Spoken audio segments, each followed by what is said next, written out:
मैं नाम नहीं लूंगा बच्चे का, और अगले साल में पूरा मन लगा के। देखो बेटा ऐसा मत करो, इसी साल दम लगाओ, इसी साल सिलेक्शन हो जाएगा अगर आप 14-15 घंटे पढ़ रहे हो।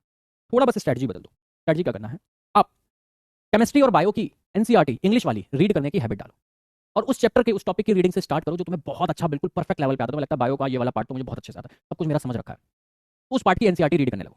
तो जब तुम रीड करोगे इंग्लिश सेंटेंसेस, और चूंकि तुम्हें वो समझ में आ रखा है, तुम्हें उससे पहले से मतलब पता है, तो तुम्हें उन स्टेटमेंट को पढ़ के समझ में आएगा, अच्छा यहाँ पे ये वाली लाइन लिखी होगी जो मैंने समझ रखी, तो तुम तुरंत कंटेक्चुअली रिलेट करते जाओगे।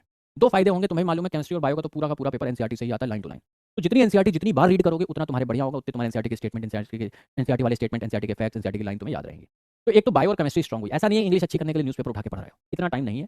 एनसीईआरटी रीड करो बायो और केमिस्ट्री की, उससे बायो और केमिस्ट्री भी स्ट्रॉन्ग होगी। प्लस जैसे ही आपकी रीडिंग हैबिट डेवलप होगी, तो इंग्लिश के जो स्टेटमेंट्स हैं उनको समझने की हैबिट तुम्हारी ऑटोमेटिकली डेवलप होती जाएगी। महीने भर ये प्रोसेस करके देखो, एक महीने बाद तुम देखोगे तुम्हें जो इंग्लिश जो फिजिक्स के स्टेटमेंट टाइप के सवाल थे वो तुरंत समझ में आने लगे, और तुम्हारा कोई टाइम वेस्ट नहीं हुआ। तुमने पूरी इंग्लिश इंप्रूव करने के लिए बायो और केमिस्ट्री की मदद ली है। बायो और केमिस्ट्री तो और मजबूत हो ही जाएगी, साथ में इंग्लिश मजबूत हो गई तो फिजिक्स के स्टेटमेंट टाइप वाले सवाल भी आ जाए। ये बात समझ में आई? ये कहानी, ये जो सॉल्यूशन मैंने दिया, ये सिर्फ उस बच्चे के लिए नहीं है जिसके हिंदी मीडियम में था, ये उन सभी बच्चों के लिए जो इंग्लिश मीडियम से भी हैं लेकिन स्टेटमेंट टाइप सवाल करने में दिक्कत आती है, या फिर जो भी ऐसे सवाल जिसमें 3 या 4 या 5 लाइन में सवाल लिखा होता है, तो उसमें पढ़ते हैं, शुरू की 2 लाइन पढ़ रहे होते हैं, जब तीसरी लाइन पे पहुंचते हैं तब तक भूल जाते हैं कि पहली 2 लाइन में क्या लिखा था।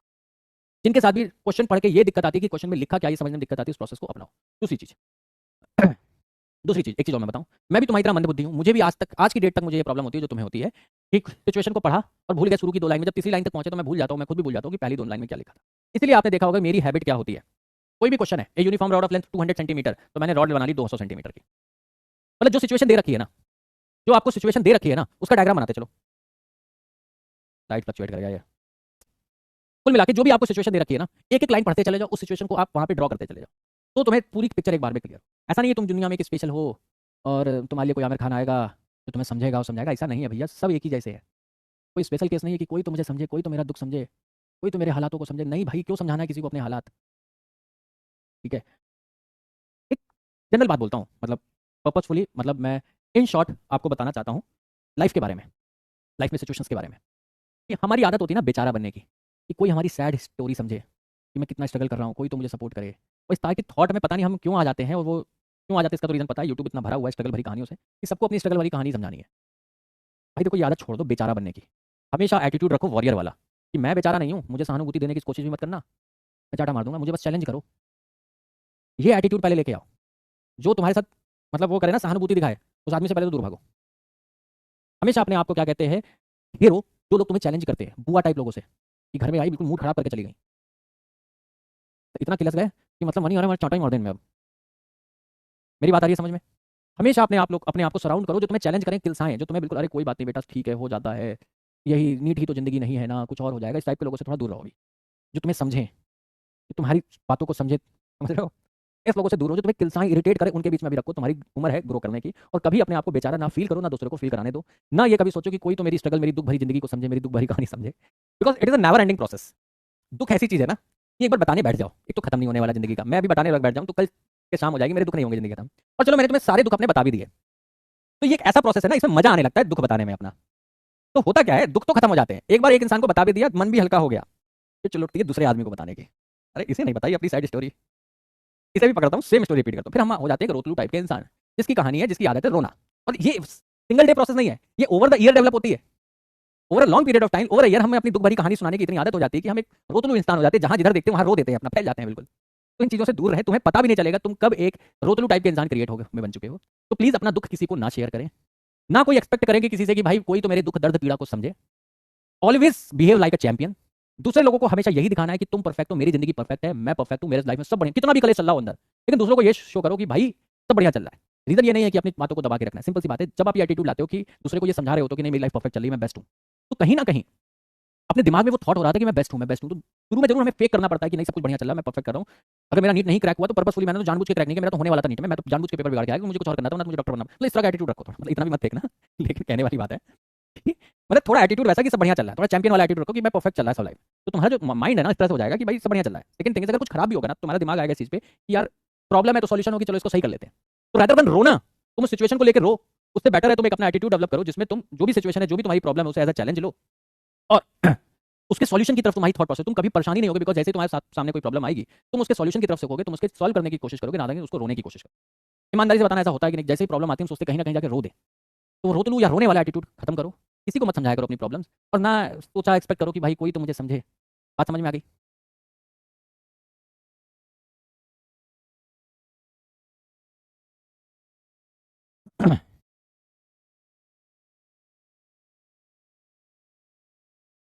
ठीक है। अब एक चीज़ और, देखो आज तो नहीं हो पाएगा, लेकिन कल वाले लेक्चर में ये चैप्टर मैं कंप्लीट कर दूंगा। ठीक है, कल मंडे को ये लेक्चर कंप्लीट हो जाएगा चैप्टर। क्वेश्चन प्रैक्टिस सेशन तो अभी नहीं रख पाएंगे, फिर मैं कभी और रख दूंगा आगे। ठीक है, एक दो चैप्टर पढ़ लो, उसके बाद कर लेंगे, चैप्टर कंप्लीट हो गया। सफिशिएंट नंबर ऑफ क्वेश्चन तो मैंने यहाँ पे करा दिए हैं, डीपीपी भी दे रखी है, डीपीपी में भी सफिशिएंट क्वेश्चन है, तो वो तो हो गया। अब ट्यूसडे को 14 जनवरी है, उस दिन छुट्टी है शेड्यूल के हिसाब से।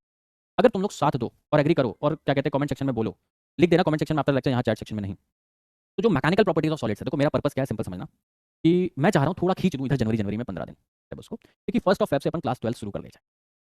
मैंने पीवाईक्यू एनालिसिस करी है, जैसे mechanical property of solid, mechanical properties of fluids, thermal property, इन पे बहुत कम सवाल आए हैं। ठीक है, तो मैकेनिकल प्रॉपर्टीज ऑफ सॉलिड्स को अगर मैं बात करूँ, तो मैं ये चाह रहा था करीब 3.5 घंटे के आसपास का एक वन शॉट है, मतलब पुराना लेक्चर है। आप शेड्यूल में भी देखोगे तो अपने पास सिर्फ 2 ही लेक्चर अवेलेबल है। मैकेनिकल प्रॉपर्टीज ऑफ सॉलिड्स को मैंने 2 ही लेक्चर दिए, 2 लेक्चर में हो जाता है, तो उसी के हिसाब से 2 लेक्चर के हिसाब से पूरा 3 घंटे 40 मिनट का अपन ने एक वन शॉट रिकॉर्ड कर रखा है पहले से।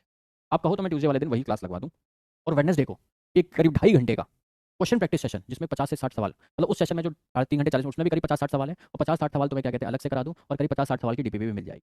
अगर रेडी हो तो अपन को ट्यूसडे को वो दे देंगे, और वेडनेसडे को, तो ट्यूसडे और वेडनेसडे में अपना वो चैप्टर कंप्लीट हो जाएगा। फायदा सुनो क्या होगा। एक, जो संडे छुट्टी वाला लेक्चर है, मतलब संडे कह रहा, सॉरी 14 तारीख मकर संक्रांति की जो छुट्टी है, वो छुट्टी वाला दिन यूटिलाइज हो जाएगा। प्लस एक लेक्चर अपने वहाँ एक्स्ट्रा ले लिया 14 जनवरी का, प्लस हमने जो 2 लेक्चर का काम था वो एक लेक्चर में कर लिया, विद भाई 2.5 घंटे का प्रैक्टिस सेशन, और एक ये देखिए कंप्लीट हो गया। तो एक लेक्चर वहाँ बचा, प्लस एक जो अपने संडे लेक्चर, मतलब 2 अपने लेक्चर सेव हो गए। तो शेड्यूल के हिसाब से अपन दो एक 3 लेक्चर का गैप चल रहा था, वो भी कवर हो जाएगा, हम शेड्यूल के पास आ जाएंगे। और ये सब छोटे मोटे चैप्टर्स अगर हम कंप्लीट कर लेंगे तो हम 30 जनवरी, मतलब फर्स्ट ऑफ फेब से क्लास 12 शुरू कर पाएंगे, बिकॉज क्लास 12 के जो शुरू के चैप्टर्स हैं, electrostatics, current, electricity, capacitor, magnetism, EMI, इन 5 चैप्टर्स का अच्छा खासा वेटेज है।